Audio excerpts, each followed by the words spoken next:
Salutations, celestial sightseers. I'm David Fuller. Welcome to Eyes on the Sky. What's up this week?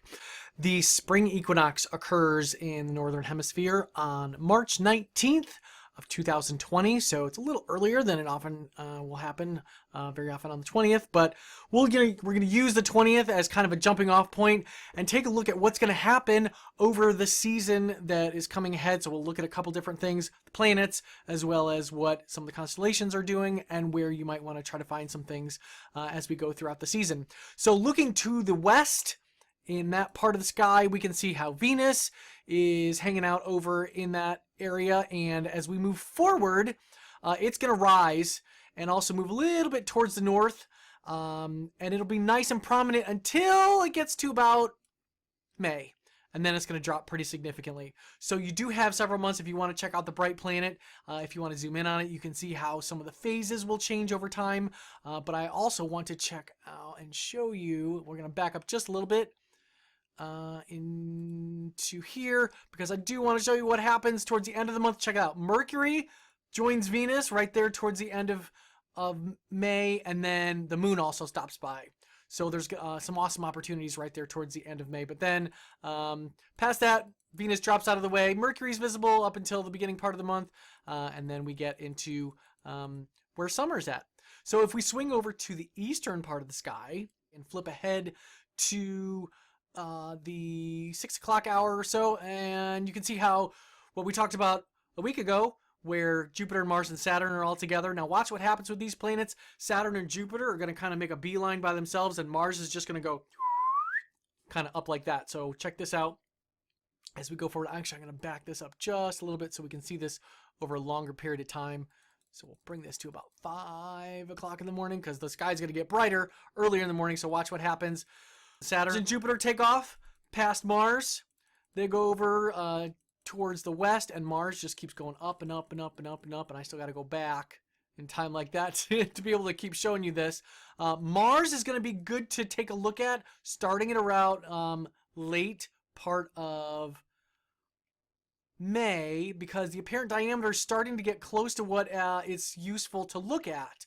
Plus, we're going to get a really good look at it later this year. So if you start viewing it around this time of year, especially as we get right towards the end of spring and into summer, now it's nice and big. The apparent diameter is 10.6 arc seconds across. That's got a big enough diameter to it. You can start to see some detail of it. And of course, Saturn and Jupiter, the cool thing about that is then we start to get them into the evening sky at that time of the season. So by midnight, even 11 o'clock at night, they're starting to peak up above the horizon by the time we reach the end part of spring. So for now, they're over in the morning part of the sky, and if you get up early, you can see all three of those.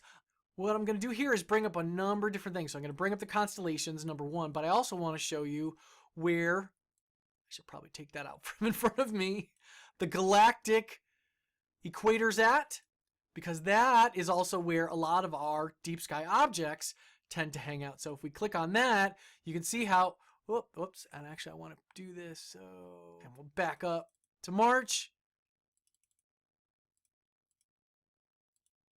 on the 20th again, and to 10 o'clock, and you can see how all these objects, where a lot of them are, is along that galactic plane, and they're heading towards the west, so they're going to be setting soon.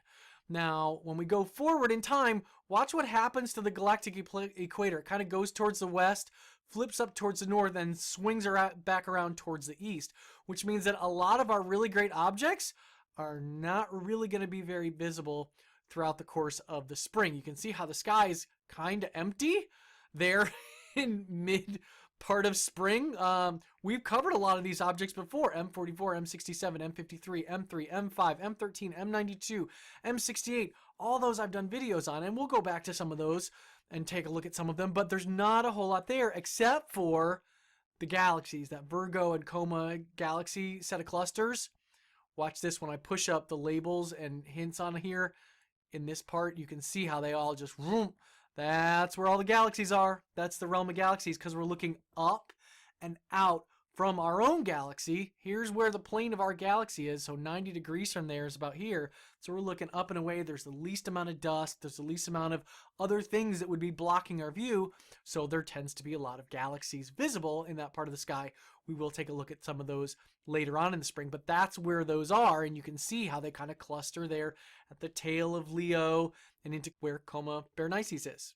And along with, of course, the Virgo galaxy clusters, Virgo kind of holds the galaxies sort of right here, like this. So that is what we have going on for the bulk of the spring season, and you will be able to see a couple planets over there in the west, a couple planets over in the eastern part of the sky, and of course galaxies throughout a good portion of the time as the sun makes it more difficult to see things at night because it gets brighter and brighter later in the evening, which means we got to stay up later and later to be able to see things.